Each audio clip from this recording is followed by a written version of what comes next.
Les espions et l'histoire, une émission de Madeleine Ricot, réalisée par Evelyne Frémy.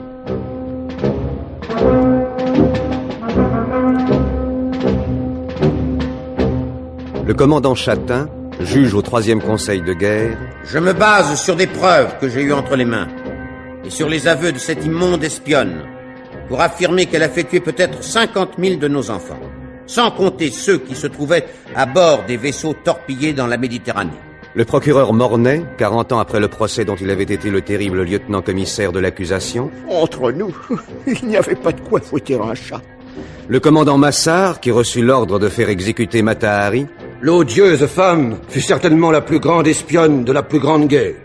Annalie Jens, servante et confidente de Mata Hari. Elle n'a jamais été une espionne.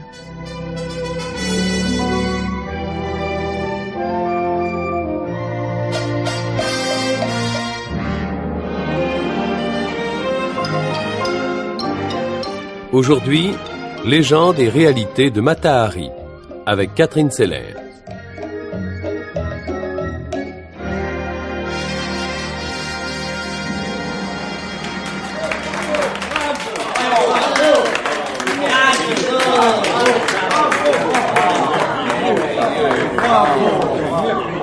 Écoutez, ça, mon cher Guimet, cette soirée du 13 mars 1905 restera inoubliable pour les amateurs d'art. Ah, je partage l'avis de notre amie. Cette danseuse indienne, voluptueuse et tragique tout à la fois, est la sœur des nymphes, des ondines, des valkyries et des naïades, créées par Indra pour la perdition des hommes et des sages.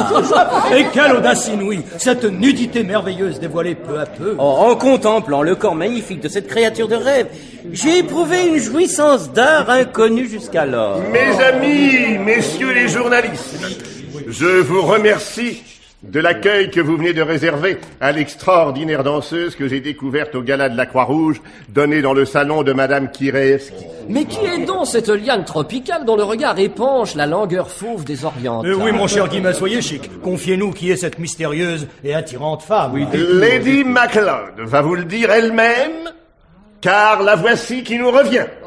Habillée maintenant d'une forte, élégante robe d'histoire. Oh, Lady MacLeod. Une lady, mais est-ce possible? Oh, divine! Ma chère, vous êtes divine! Oh, je me jette aux pieds de la prêtresse de Cybèle. Vous nous avez révélé l'Inde sacrée, Lady MacLeod. Sublime, sublime. Oh, merci. Vous êtes trop indulgent, merci. Mais non. Je ne sais comment vous remercier, monsieur Guimet, de m'avoir permis de montrer ce soir dans votre musée d'art oriental quelques-unes des danses sacrées de l'Inde. Il y a un moyen de remercier, merveilleuse Mata Hari. Et quel est ce moyen? Acceptez de répondre aux questions de mes invités. Ils sont impatients de connaître la source de votre initiation. Oh, cher monsieur Guimet, devant l'accueil chaleureux que vous invitez m'ont réservé... Un accueil triomphal, Lady MacLeod. Triomphal. Eh bien donc, devant l'accueil triomphal que vos amis et invités m'ont fait, ce sera avec le plus grand plaisir que je répondrai à l'intérêt qu'ils me manifestent. Très bien. Et quelle est donc cette curieuse poupée que vous tenez à la main, madame? Une vajong. Oh, une vajong. C'est-à-dire une marionnette javanaise. Ah, oui. Dont se servent les conteurs pour illustrer les légendes de mon pays. Ainsi, vous êtes javanais. Mais oui. Votre nom si étrange de Mata Hari est donc javanais? Oui. Mata veut dire œil. Et Hari, jour. Je me nomme donc œil du jour. Œil du jour. Mais voilà qui est admirable. Jamais nom ne fut si mieux porté. Je ne suis pas de votre avis, monsieur. Œil de nuit aurait mieux convenu, me semble-t-il, à votre remarquable personnalité. Mais pourquoi donc, monsieur? Votre peau est si admirablement mate et dorée, vos cheveux si sombres, vos yeux de bronze, et votre voix si grave, que vous me semblez plus une déesse de la nuit qu'une prêtresse du jour. C'est que, monsieur, j'ai vécu dans l'ombre des temples de l'Inde. Ah, combien cela est excitant. Ma chère, contez-nous vite cela. Je suis née dans la cité sainte de Jaffna-Patan, dans une famille de la secte sacrée des Brahmanes. Mon père était un de ces Brahmanes. Il s'appelait Asivatapam, bénédiction de Dieu. Ma mère était une célèbre bayadère, une danseuse du temple de Kandasvani. C'est elle qui vous a enseigné les danses sacrées? Hélas, non. Car ma mère mourut le jour de ma naissance. Les brahmanes m'adoptèrent, ils me donnèrent mon nom de Matahari, et j'appris d'eux la science théologique et les danses priapo-mystiques du Kama Sutra. Mais ces danses ne sont-elles pas secrètes? Les bayadères ne doivent pas, je crois, quitter l'enceinte des temples, chère madame? C'est exact. Et c'est avec raison que vous vous étonnez que je vous en fasse la révélation à Paris. Mais la raison en est simple. J'avais à peine 14 ans lorsqu'un jeune et beau capitaine de l'armée des Indes m'aperçut. Il devina les souffrances que j'endurais dans ce temple où j'étais, hélas, à la disposition des prêtres. Il m'enleva. Plus tard, je rencontrai le capitaine hollandais MacLeod, qui m'épousa. Mais hélas, il me rendit aussi malheureuse que je l'étais autrefois. Oui, il me faut vous avouer que lorsque mon mari buvait, il me battait avec un fouet. Enfin, Brahma eut pitié de moi. Mon mari mourut des fièvres. Il me laissait seule avec une fille à élever. Je vins en Europe, en France. Mais comme j'étais dépourvue de toute ressource, je me souvins de l'enseignement reçu autrefois dans l'ombre des temples. C'est étonnant. Quel destin étonnant, bouleversant. Pauvre et admirable femme. Il nous faut l'aider. Oui, nous devons l'assister. Il faut la faire connaître à Paris. À tout Paris.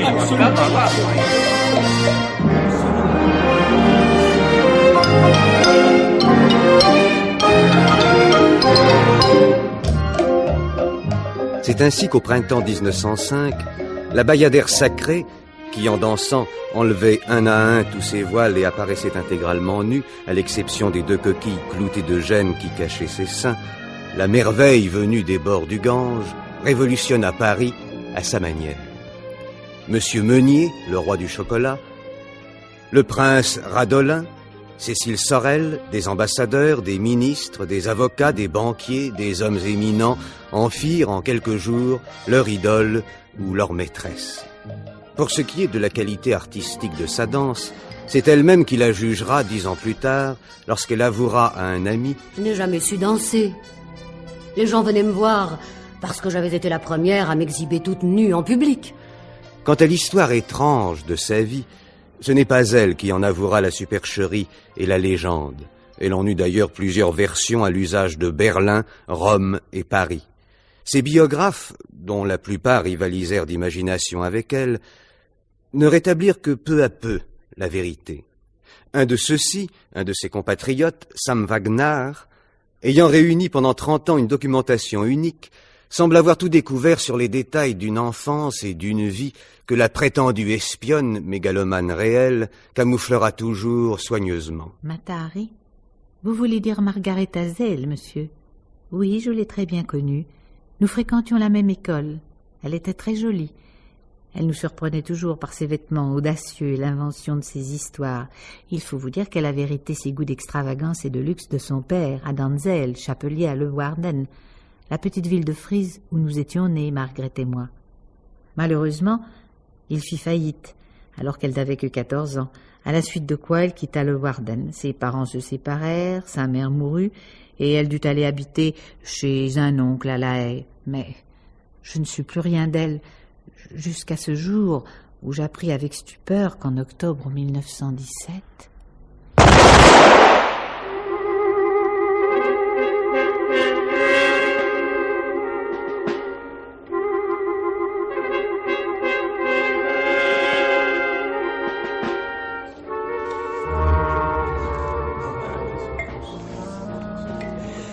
C'est dans un café comme celui-ci, en mars 1895, monsieur, très exactement au café américain d'Amsterdam, qu'avec quelques amis du capitaine MacLeod, nous rédigeâmes, pour jouer un tour à ce célibataire de 39 ans, une annonce, très exactement celle-ci. Officier en permission, servant aux Indes néerlandaises, désirerait rencontrer jeune fille, caractère agréable, en vue mariage. Et c'est ainsi que Mademoiselle Zell mordit à ce faux hameçon et notre amie aussi, car la jeune fille avait eu, et ce fut la seule des candidates épouses, l'idée de joindre une photographie à la lettre qu'elle écrivit en réponse à cette annonce. Elle y était si jolie que 4 mois plus tard, le mariage était brillamment célébré. Je dois vous dire que les 2 époux étaient fort épris l'un de l'autre. Las, cela ne dura guère. Ils partirent pour Java, puis pour Sumatra. Un fils était né, qui mourut à l'âge de 2 ans, et une fille, Jeanne-Louise, que l'on appelait Nonne. Lorsque mon ami MacLeod démissionna à la fin de l'année 1900 et que les 2 époux revinrent en Hollande 2 ans plus tard et se séparèrent, j'avais appris par la chronique coloniale combien cette union que j'avais provoquée avait été scandaleuse. Qui avait tort? On se servit beaucoup, et plus tard, du caractère violent de MacLeod pour raconter des choses inouïes sur les prétendus sévices qu'il avait fait subir à son épouse. Le commandant Massard. Le major, un soir, dans une crise d'érotisme aigu, aurait de 2 coups de dent féroces arraché le bout des seins de la danseuse. Et ce serait la raison pour laquelle Mata Hari, dansant toute nue, cachait ses seins sous 2 petites cuirasses rondes. Que mon ami ait été un violent et un jaloux, ou que Margareta ait été légère et infidèle. Quoi qu'il en soit, une séparation fut prononcée en 1902. MacLeod garda la petite Nonne. Il se remaria 2 fois par la suite. Quant à Margareta, je ne sus rien d'elle, jusqu'à ce jour où j'appris qu'en octobre 1917...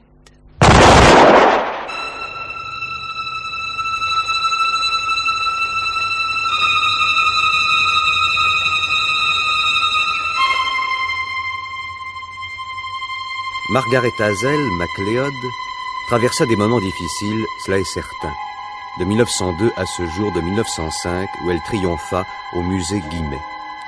Elle fréquenta des écoles de théâtre, les ateliers des peintres et, certains le prétendent, des maisons clandestines, jusqu'au moment où elle rencontra M. Mollier, le directeur d'un manège de la rue Bénouville à Paris.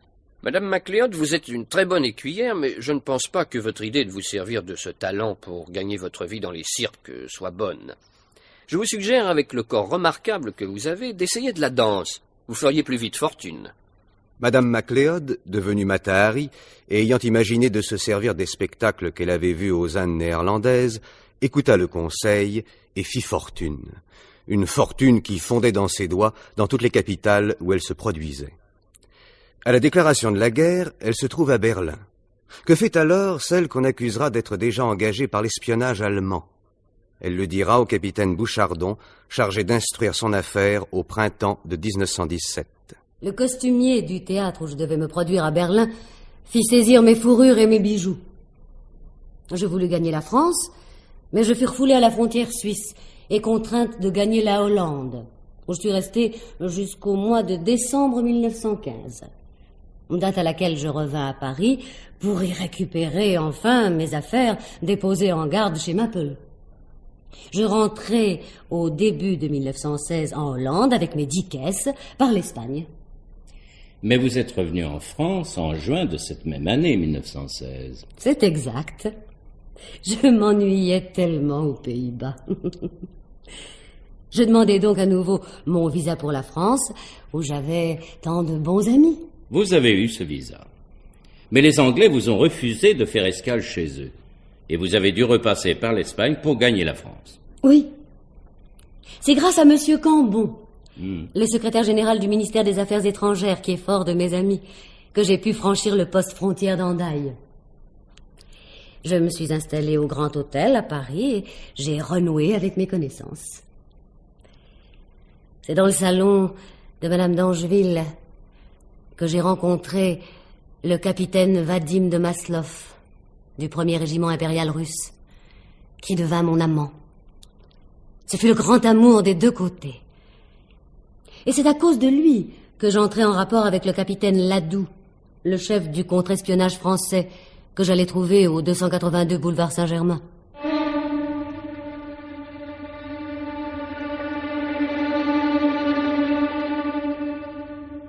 Que voulez-vous de moi, capitaine Ladoux? Je ne vous veux rien, madame. Mais je tiens du lieutenant alors que vous désirez prendre les eaux de Vittel. Cette station étant dans la zone des armées, il faut un laissez-passer pour s'y rendre. Or, c'est moi qui les délivre et je suis prêt à vous obliger. En ce cas, priez donc ces messieurs de la police, qui ne me quittent pas plus que mon ombre, d'aller boire à ma santé. Vous êtes surveillé? Nuit et jour. On fouille même mes bagages. Il est exact que l'on vous surveille. Je vois que vous l'avez compris. Et vous avez deviné sans doute que j'ai fait mon possible pour vous faire venir dans ce bureau. Ah, le lieutenant alors est donc un de vos agents? Oui. Nous avons souvent parlé de vous avec lui, car il ne croit pas ce que nos alliés anglais nous affirment depuis plus d'1 an. Qu'affirment les Anglais? Que vous êtes... que vous êtes une... Une espionne. Mais pourquoi? Ont-ils quelque chose à me reprocher? Non, rien. Rien. C'est pourquoi je vous autorise à aller à Vittel. Je viendrai vous remercier à mon retour, si je ne suis pas arrêté. Je n'ai qu'une crainte, Mataharis, c'est que les aviateurs du camp de Contrexéville ne veuillent vous garder. Il n'y a pas de danger. J'aime quelqu'un. Le capitaine Maslov. Ah? Capitaine, vous venez d'avouer que c'est vous qui avez fait fouiller mes papiers. Je vous promets que cela n'arrivera plus. Au revoir, capitaine. Au revoir, madame.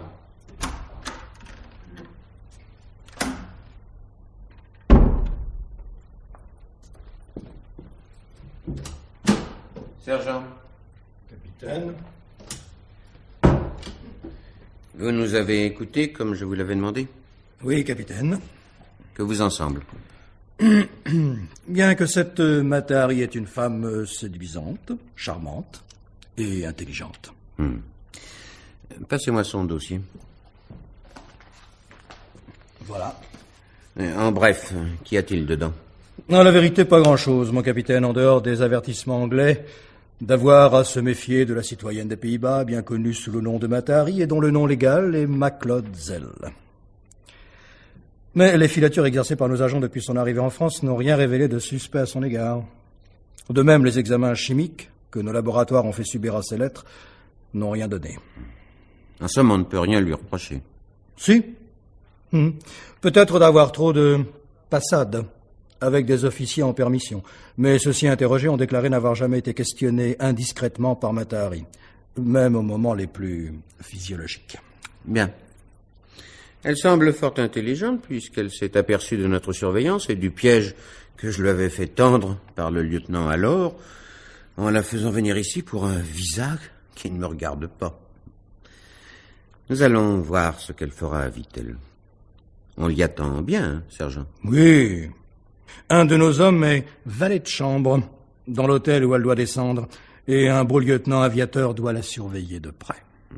Après tout, on verra.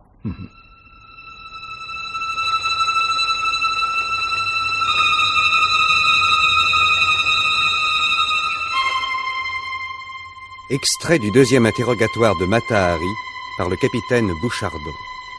Madame, à votre retour de Vittel, vous avez été revoir le capitaine Ladoux, comme vous le lui aviez promis. C'est exact.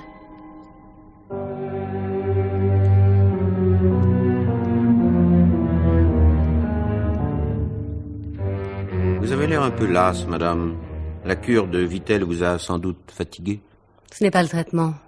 Je suis inquiète au sujet de mon ami, le capitaine de Maslov. Il a été gravement blessé par gaz asphyxiant et il est menacé de devenir aveugle. Vous l'aimez donc tellement? C'est le seul amour de ma vie. Alors il faut l'épouser. Il est d'une grande famille. Son père, l'amiral, ne permettra pas cette union. Si seulement j'avais de l'argent. Combien vous faut-il? 1 million. Fichtre. Nous ne sommes pas riches dans nos services de renseignement. Il faudrait pour cela rendre un service énorme. Si je devenais la maîtresse du Comprince, vous me le donneriez, mon million? Vous savez, j'ai déjà été sa maîtresse. Il ne tient qu'à moi de le revoir.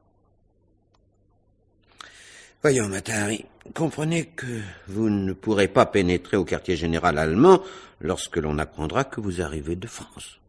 Si. Un homme peut m'y introduire. Il a été aussi mon amant.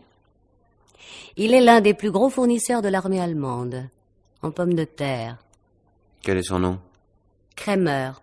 Mais n'est-il pas consul d'Allemagne à Amsterdam? Exactement. Bon.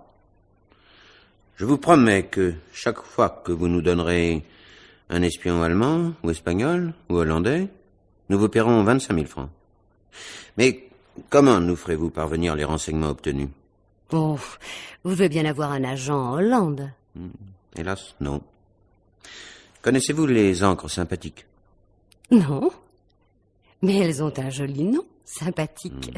Si on surprend la correspondance que vous avez écrite avec ces encres, ce sera le poteau d'exécution. Je vous en préviens. Oh, on ne me passera pas. Matahari sait se défendre. Nous nous en sommes aperçus. Vous me soupçonnez toujours d'être à la solde des Allemands. Je suis certain, absolument certain, Matahari, que vous êtes un agent au service de l'Allemagne. Mais j'ignore pourquoi vous venez me proposer vos services. Vous allez être, si je l'accepte, dans une situation qui vous obligera ou à trahir les Allemands, ou à nous trahir. Aussi, je vous avertis. Réfléchissez bien avant de prendre une décision. Demain, il sera trop tard. J'ai bien réfléchi, capitaine Ladoux. Je veux partir immédiatement pour l'Allemagne en passant par la Suisse. Non, gardez-vous-en bien, madame. Si les Allemands apprennent que vous venez de la frontière française, vous leur serez immédiatement suspecte. Non. Il vous faut gagner d'abord votre patrie par l'Espagne. Et de là, entrer en Allemagne. Je me rends à vos raisons, capitaine. Quelles instructions me donnez-vous, maintenant que nous nous sommes mis d'accord? Aucune, madame. Pour l'instant. Elles vous seront portées par un de nos agents chez vous, en Hollande. Mais comment reconnaîtrai-je cet agent? Il vous dira AF-44. AF-44. Vous ne reconnaissez pas ce numéro? Non. Tiens, je croyais que c'était le vôtre. Toujours vos soupçons ridicules, capitaine. Si cela continue, je n'aurai plus envie de travailler pour vous. Mais je vous prouverai ma loyauté. Quand dois-je partir? Demain. Vous embarquerez sur le Hollandia dans le port de Vigo, en Espagne. Puis-je faire prévenir ma servante Anna Lingens de mon arrivée chez moi, par le ministre des Pays-Bas? Mais, bien sûr. Au revoir, madame. Au revoir. Et merci, capitaine Ladoux. Vous serez content de moi.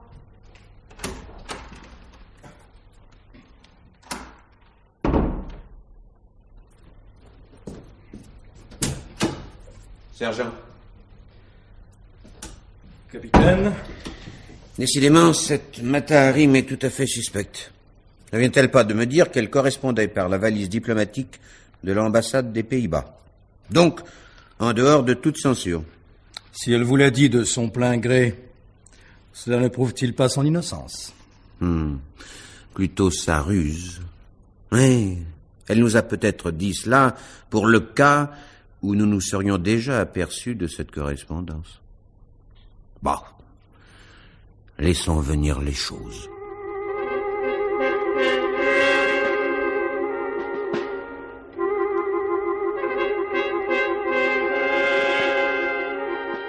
Le capitaine Ladoux allait voir arriver les choses plus vite qu'il ne pensait, mais pas exactement dans le sens prévu par lui. Sergent. Capitaine. Vous allez noter ma réponse à la demande de renseignement de Sir Basil Thompson. Special Branch, Scotland Yard. Je vous écoute, capitaine. Faites télégraphier.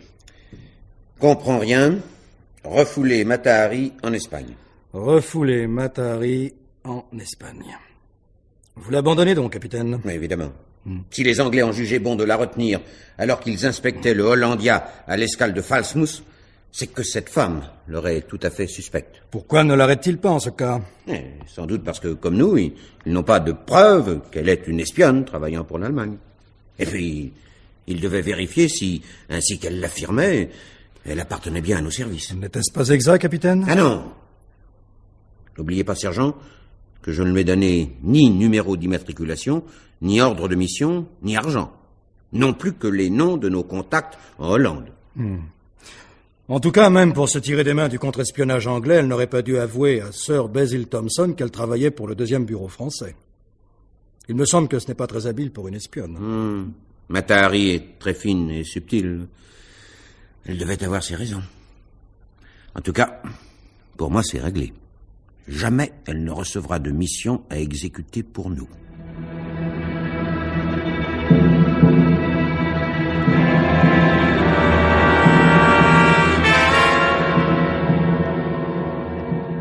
Interrogatoire du 28 février 1917 par le capitaine Bouchardon. Mata Hari, comment se fait-il que peu après votre retour en Espagne, vous soyez entré en contact avec von Kahl, l'attaché militaire allemand à Madrid? Oh, cela est arrivé très simplement. J'attendais en effet des instructions du capitaine Ladoux, à qui j'avais écrit mes mésaventures anglaises. Mais il vous avait désavoué auprès du contre-espionnage anglais. J'avais compris que, officiellement, il ne pouvait pas faire autrement. Donc, en attendant qu'il me donnât de ses nouvelles, comme je m'ennuyais, j'ai pensé que je pouvais utiliser mon temps en prenant contact avec des Allemands. Qu'avez-vous donc fait pour établir ce contact? Dans l'annuaire diplomatique que le portier de l'hôtel m'avait procuré, j'ai relevé le nom de von Kahl et son adresse. Et m'étant dit, attaquons le taureau par les cornes, si ça rate, tant pis, si ça réussit, tant mieux, je lui écrivis une lettre pour lui demander de me recevoir. Ce qu'il fit le lendemain, à 3 heures. Chère Madame Zelle, je ne sais ce que me vaut le plaisir de votre visite. Je n'ai pas l'habitude de recevoir des femmes. Je pense toujours qu'elles pourraient être des espionnes. Mais rassurez-vous, j'ai vu que ce n'était pas votre cas. Et à quoi avez-vous vu cela? Au fait que vous m'avez écrit capitaine von Kahl, ce que je ne suis plus. J'ai monté en grade. Or, les agents ennemis sont sans aucun doute tous au courant de ce fait. Vous êtes hollandaise d'après votre nom, mais vous parlez très bien allemand. J'ai habité Berlin 3 ans.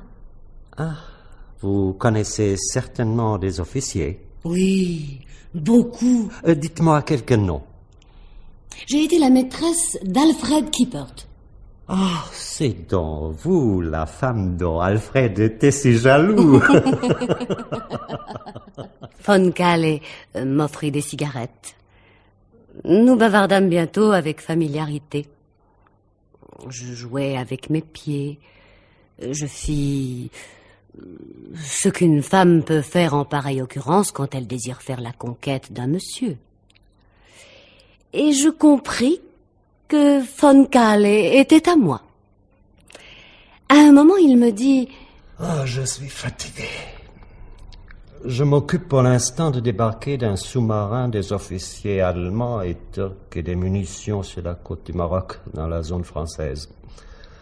Ah, ça me prend tout mon temps.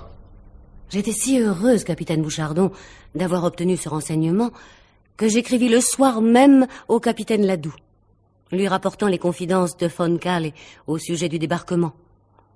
Et je lui livrai aussi le nom du baron de Roland, qui était à la tête de l'espionnage allemand à Barcelone. Je lui demandai à nouveau ses instructions, en l'assurant que je pouvais faire ce que je voulais de mon informateur. Le lendemain, à l'hôtel Ritz, je fus présentée au colonel d'Anvigne, attaché à ma légation, qui, lui, s'occupait des renseignements pour la France. Il me fit la cour, et j'en profitai pour le prévenir.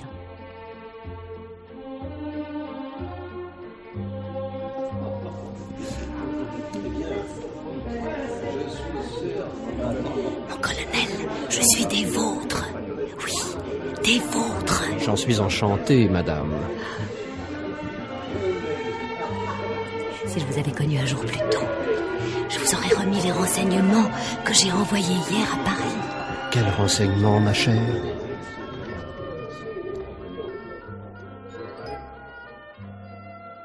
Je rapportai au colonel d'Anvigne ces renseignements.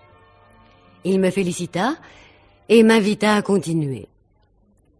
Le lendemain, il voulut que je lui donne mon bouquet de violettes et mon mouchoir, en gage de souvenir, car il partait pour Paris. Je le priai d'aller voir le capitaine Ladoux et son chef, le colonel Goubet, de leur dire à quelle femme ils avaient affaire, et de les prier enfin d'agir plus franchement avec moi. Mais le lendemain de son départ, je reçus de von Kalle une invitation à prendre le thé. Je m'y rendis. Chère Madame Zelle, venez ici, près de la lampe, que je vous vois bien. Mais pourquoi donc? Me trouvez-vous jolie? Bien sûr, ma chère. Mais si vous êtes une femme très belle, vous êtes aussi une bavarde. Vous avez certainement rapporté ce que je vous avais confié l'autre jour, car les Français envoient des radios de tous côtés pour savoir où ont débarqué les officiers. Mais ils ont pu la prendre par quelqu'un d'autre que moi. Et puis, comment savez-vous ce qu'envoient par fil les Français? Parce que nous avons les clés de leur radio. Ah, comme vous êtes intelligent. Ah, aux jolies femmes, il faut tout pardonner. Mais si on savait à Berlin que c'est moi qui vous ai dit cela, ça me coûterait cher. Le voyant redevenu aimable, je vous avoue, capitaine Bouchardon, que j'ai laissé von Kalle faire ce qu'il a voulu. C'est ainsi que, ensuite, j'ai pu encore apprendre dans le lit que les Allemands avaient repéré un aviateur français qui déposait des espions derrière les lignes, ainsi que des secrets sur les encres sympathiques employées par les agents allemands. Puis j'ai jugé, n'ayant toujours pas de nouvelles du capitaine Ladoux, qu'il était nécessaire que je retourne en France, ce que je fis. J'arrivai à Paris le 4 janvier 1917, mais après avoir été conduite plusieurs fois, je n'eus qu'une entrevue décevante avec le capitaine Ladoux. Mes ressources s'épuisaient. J'avais dû quitter le Plaza Athénée pour l'Élysée Palace. J'écrivis à ma fidèle servante Anna Lingens pour la prier de demander à mon amant en titre, le colonel Van der Capellen, de m'envoyer de l'argent. Et je demandai un visa pour regagner la Hollande par la Suisse le 12 février. Mais le 13 février 1917, dans la matinée, le commissaire Priolet, accompagné de 5 inspecteurs, entrait dans la chambre de l'espionne et l'emmenait à la prison Saint-Lazare où elle était enfermée sous l'inculpation suivante. La fille Zelle Marguerite, dite Matahari, habitant Palace Hotel de religion protestante, née en Hollande le 7 août 1876, taille 1,75 m, sachant lire et écrire, et prévenue d'espionnage, tentative, complicité, intelligence avec l'ennemi, dans le but de favoriser ses entreprises. L'instruction de l'espionne dura 4 mois. Elle fut menée, en seule présence du sergent greffier Manuel Baudouin, et celle, pour le premier et le dernier interrogatoire, du défenseur et grand ami de Matahari, maître Clunet. Elle fut menée par le capitaine Bouchardon, à la chancellerie, quai de l'Horloge. Pendant 2 mois, Bouchardon n'obtint aucun aveu et ne put retenir comme preuve d'espionnage contre Matahari qu'un tube trouvé dans sa chambre et contenant, selon les experts, de l'oxycyanure de mercure, qui constitue une encre secrète qu'on ne peut obtenir qu'en Espagne. À quoi Matahari répliqua avec son cynisme de courtisane: Ce tube? Il contient un produit pour les injections, afin d'éviter les enfants. C'est un médecin de Madrid qui me l'a donné. Les preuves de la culpabilité, ou tout au moins de l'appartenance de Matahari au service d'espionnage allemand, Ladoux les avait en sa possession depuis 4 mois, soit 10 jours après le retour de la danseuse à Paris. Mais pour que les Allemands n'apprennent pas que les Français avaient connaissance de leur code, on avait essayé de prouver la culpabilité de Matahari sans avoir à s'en servir. Mais, à la fin, Bouchardon dut en faire état.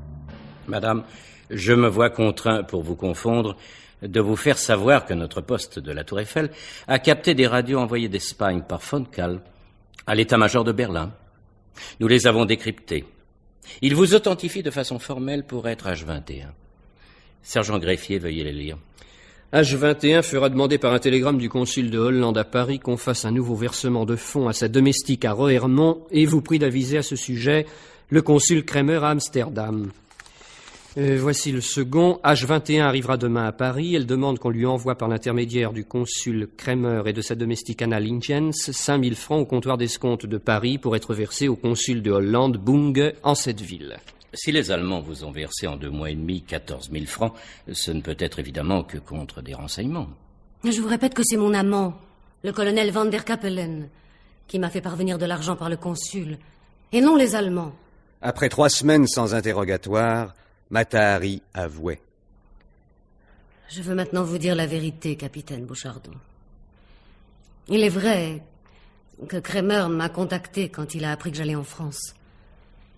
J'ai fait semblant d'accepter.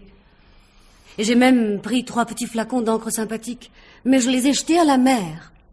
Pourquoi ne pas avoir avoué ce soi-disant enrôlement au capitaine Ladoux quand vous avez été le trouver? Parce qu'il marchandait. Et que je ne voulais pas donner mon grand jeu pour rien. Mais les sommes que vous avez touchées de Von Kahl? Les 3500 pesetas payaient mes intimités avec lui. Les 2 chèques touchés à Paris ont été envoyés par ma servante, que j'avais prévenue d'aller demander une assistance pécuniaire à Kremer, pour le cas où mon amant, le baron Van der Kapellen, ne pourrait pas m'aider. Nous enregistrons vos aveux, Mata Hari, en vous faisant remarquer que vous avez caché aux Français votre enrôlement par les Allemands, mais que par contre, vous avez fait connaître aux Allemands vos relations avec nos services. Qui avez-vous servi, Mata Hari? Qui avez-vous trahi, Mata Hari?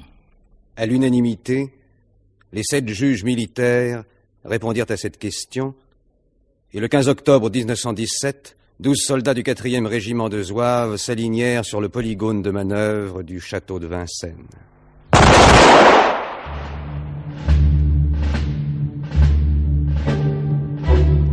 Le 15 octobre 1917, à 6h15 du matin, la légende de Mata Hari, que sa mythomanie avait si bien su préparer, commençait.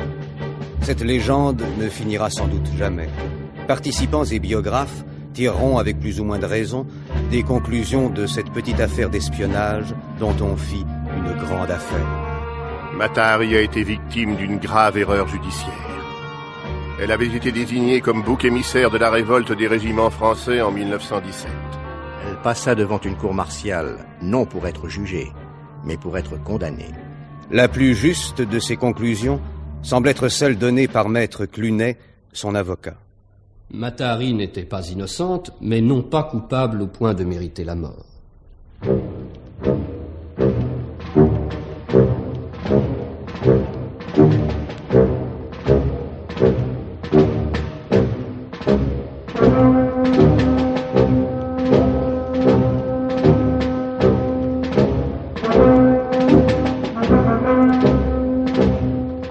C'était Les Espions et l'Histoire, une émission de Madeleine Ricot. Aujourd'hui, légende et réalité de Mata Hari, avec Catherine Sellers, René Clermont, Hans Werner, Georges Carmier, André Lesage, Hubert Bution, René Renaud, Jacques Bretonnière, Christian Bure et Guy Moigne. Chef opérateur du son Françoise Brochard, collaboration technique Jacqueline Duchamp, réalisation Evelyne Frémy, assistée de Marie-Rose Derouet.